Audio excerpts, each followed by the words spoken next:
शराब घोटाले केस में दिल्ली के पूर्व मुख्यमंत्री अरविंद केजरीवाल और मनीष सिसोदिया को लेकर के आप सभी को तो खबरें पता चल गई कि कोर्ट ने सीबीआई ने जो आरोप लगाए, जो आरोप सिद्ध करने की कोशिश की, उन सभी को साजिश करार देते हुए अरविंद केजरीवाल और मनीष सिसोदिया को बरी कर दिया।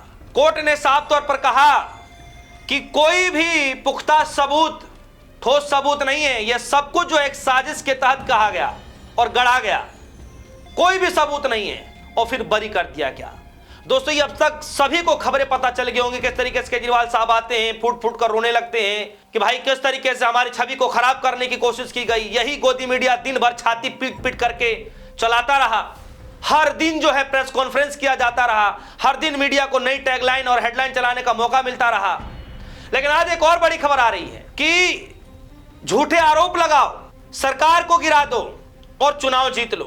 यह बात मैं नहीं कह रहा, यह बल्कि वरिष्ठ अधिवक्ताओं में से एक, वरिष्ठ वकीलों में से एक कपिल सिब्बल साहब कह रहे हैं। केंद्र की सरकार को घेरते हुए, ईडी सीबीआई को घेरते हुए क्या कुछ कहा है आपके सामने रखने जा रहा हूं। और साथ ही साथ क्या सच में दिल्ली के अंदर दोबारा चुनाव हो सकता है, इस बात की संकेत न सिर्फ केजरीवाल साहब ने दिया है बल्कि तेजस्वी यादव ने भी इस बात की मांग रखी है। क्या कुछ है पूरी खबर आप सभी के सामने, और कैसे जो है केजरीवाल को फंसाने के चक्कर में खुद सीबीआई फंस चुकी है, यह भी मैं आपको इस खबर में बताऊंगा। खबर की शुरुआत करता हूं। खबर जरा देखिए, जनसत्ता की खबर है और कपिल सिब्बल कह रहे हैं जेल भेजो, सरकार गिराओ और चुनाव जीत लो। तीन तरीके, जेल भेज दो, सरकार गिरा दो और फिर चुनाव जीत लो। चुनाव जीतने का सबसे बढ़िया तरीका है।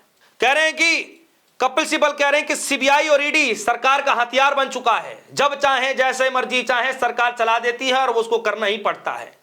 कपिल सिब्बल कह रहे हैं दिल्ली की राउज एवेन्यू कोर्ट में 100 करोड़ रुपए के शराब नीति घोटाले के मामले में पूर्व मुख्यमंत्री अरविंद केजरीवाल और पूर्व उप मुख्यमंत्री मनीष सिसोदिया को शुक्रवार को बरी कर दिया गया। कोर्ट ने कहा कि सीबीआई आरोप साबित करने के लिए पर्याप्त सबूत पेश नहीं कर सकी है। इस मामले में सुप्रीम कोर्ट के सीनियर वकील सिब्बल ने केंद्र सरकार पर निशाना साधा है। सिब्बल साहब क्या कह रहे हैं आपके सामने जरा चलता हूं। कह रहे हैं सिब्बल साहब, मैं तो शुरुआत से कहता रहा हूं कि सीबीआई और ईडी सरकार का एक हथियार है कि चीफ मिनिस्टर के खिलाफ बीजेपी ने जो भी आरोप लगाए उनके पीछे कोई तथ्याधार नहीं है। कपिल सिब्बल आगे कह रहे हैं कि भाजपा के लोग झूठे आरोप लगाते हैं, राज्यों के चीफ मिनिस्टर को गिरफ्तार करवाते हैं। इनकी कोशिश रहती है कि सरकार एक बार गिर जाए, फिर उनसे कहा जाता है कि आप बीजेपी ज्वाइन करो। उन्होंने कहा कि कुछ नेता सीबीआई और ईडी के डर से बीजेपी भी ज्वाइन कर लेते हैं, उनको डर रहता है कि कहीं उनके घर सीबीआई और ईडी ना जाए। सिब्बल ने कहा कि यह बीजेपी वालों का राजनीतिक खेल है।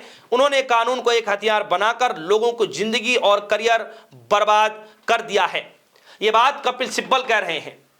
सोचिए कि किस तरीके से किसी के खिलाफ पूरी मनगढ़ंत कहानियां रची जाती हैं, पूरा बेबुनियाद सबूत पेश करने की बातचीत की जाती है, बार बार जो है जेल में डालने की बातचीत कही जाती है, जमानत अर्जी खारिज कर दिया जाता है।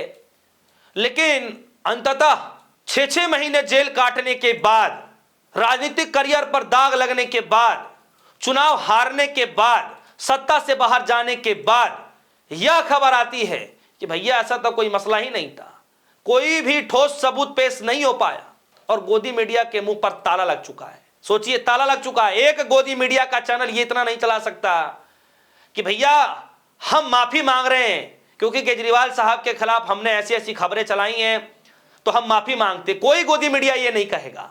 क्या कुछ नहीं चलाया गया केजरीवाल साहब को लेकर के, क्या कुछ आम आदमी पार्टी को लेकर के नहीं कहा गया। लेकिन आज कुछ भी नहीं कहा जा रहा है। सुई टपक सन्नाटा है, एकदम सन्नाटा छाया पड़ा है और मसला ही नहीं रुक रहा है। केजरीवाल साहब जैसे ही कह रहे हैं, मीडिया से बातचीत करते हो, बड़े पहले तो भावुक हुए और स्वाभाविक सी बात है, लोग भावुक हो ही जाते हैं जब कोई गलती ना करा, देश के दुनिया के सामने बदनाम कर दिया जाए और बाद में अंततः यह खबर आए कि भैया आप तो बरी हैं, कोई ठोस सबूत नहीं है, तो स्वतः ही जो है आदमी भावुक हो ही जाएगा। और जैसे केजरीवाल साहब का भी वीडियो आप सभी ने देखा। लेकिन केजरीवाल साहब कह रहे हैं आज इस वक्त अगर दिल्ली के अंदर चुनाव करा लिया जाए तो बीजेपी के 10 विधायक भी नहीं जीत पाएंगे। अगर ऐसा होता है तो मैं राजनीति से संन्यास ले लूंगा। तो क्या दोबारा चुनाव बीजेपी कराएगी? सवाल है दोस्तों। और जैसे ही केजरीवाल साहब चुनाव प्रचार करने जाते हो, चाहे कोई भी शुभारंभ करने जाते हो, तो हनुमान जी के मंदिर बजरंगबली से आशीर्वाद लेने जरूर आते हैं। और आज भी खबरें आ रही हैं कि वो जाएंगे सीपी के अंदर बजरंगबली से आशीर्वाद लेने के लिए। अब इस जरा खबर को देखिए, ये खबर देखिए जरा, मैं आपके सामने रखने जा रहा हूं। ये खबर देखिए, भारत समाचार की खबर, और खबर में लिखा है केजरीवाल को फंसाने के चक्कर में खुद फंस गई सीबीआई, विभागीय जांच के आदेश। दिल्ली के चरित्र शराब घोटाले मामले में कोर्ट से बड़ा झटका आया है। राउज एवेन्यू कोर्ट ने सीबीआई की जांच प्रक्रिया पर सख्त नाराजगी जताते हुए फटकार लगाई है। अदालत ने टिप्पणी की मामले में मजबूत और ठोस सबूत पेश नहीं किए गए, जबकि गंभीर आरोप लगाए गए। कोर्ट ने जांच में संभावित लापरवाही को गंभीर मानते हुए जांच अधिकारियों के खिलाफ विभागीय जांच के आदेश भी दे दिए हैं। यानी केजरीवाल को फंसाते फंसाते सीबीआई खुद ब खुद फंस गई है। और इधर केजरीवाल साहब कह रहे हैं कि दोबारा चुनाव करा लो साहब, मैं राजनीतिक से संन्यास ले लूंगा अगर बीजेपी की 10 सीटें भी आ गई तो। क्या बीजेपी इस चैलेंज को एक्सेप्ट करेगी? मुझे तो नहीं लगता। खैर, अब जरा आगे देखिए, इस खबर को देखिए, यह खबर देखिए, एनबीटी हिंदी न्यूज। अरविंद केजरीवाल और मनीष सिसोदिया के बरी होने के बाद आरजेडी नेता तेजस्वी यादव ने कहा कि विपक्षी नेताओं पर केस कर राजनीतिक साजिश रची गई, केंद्र सरकार पर संवैधानिक संस्थाओं के दुरुपयोग रची गई और का आरोप है। तेजस्वी ने आगे यह भी कहा कि अरविंद केजरीवाल ने जो खामियाजा भुगता उसका हर्जाना कौन देगा, दिल्ली में फिर से चुनाव कराने की मांग। यानी यहां पर भी तेजस्वी यादव कह रहे हैं कि जो दिल्ली के मुख्यमंत्री रहे अरविंद केजरीवाल साहब, उनकी छवि के साथ जो खिलवाड़ किया गया उसका हर्जाना आखिर कौन भरेगा? क्या दिल्ली में दोबारा चुनाव कराया जाएगा? इसीलिए मैंने आपसे कहा कि क्या दिल्ली में सच में दोबारा चुनाव कराया जाएगा? सुप्रीम कोर्ट के माने जाने अधिवक्ता ने, वकील साहब ने, कपिल सिब्बल साहब ने सरकार की पोल पट्टी खोल कर रख दी है। ईडी सीबीआई के किए गए रवैये को लेकर के जो बातें कही हैं उसको लेकर बीजेपी भी बचा नहीं पाएगी। तो दोस्तों, आज तक शराब घोटाले को लेकर जिस अरविंद केजरीवाल को बदनाम करने की कोशिश की गई, अब उस केस से ही बरी कर दिया गया दोस्तों। न सिर्फ केजरीवाल को बल्कि उप मुख्यमंत्री मनीष सिसोदिया को भी। दोस्तों, इस खबर को लेकर आपकी क्या राय है? क्या सरकार की तरफ से जो आरोप लगाए गए उसमें माफी मांगनी चाहिए? क्यों जो जांच एजेंसियों ने जो बोला कि हम सबूत पेश करेंगे, क्या क्या ठोस सबूत देंगे, जो सबूत नहीं पेश किया गया क्या उनके खिलाफ भी कोई कार्रवाई की जाएगी? आपको क्या लगता है? वीडियो कमेंट सेक्शन में जाइएगा, अपनी राय जरूर रखिएगा। फिलहाल के लिए दीजिए इजाजत, देखते रहिए सोनी, धन्यवाद।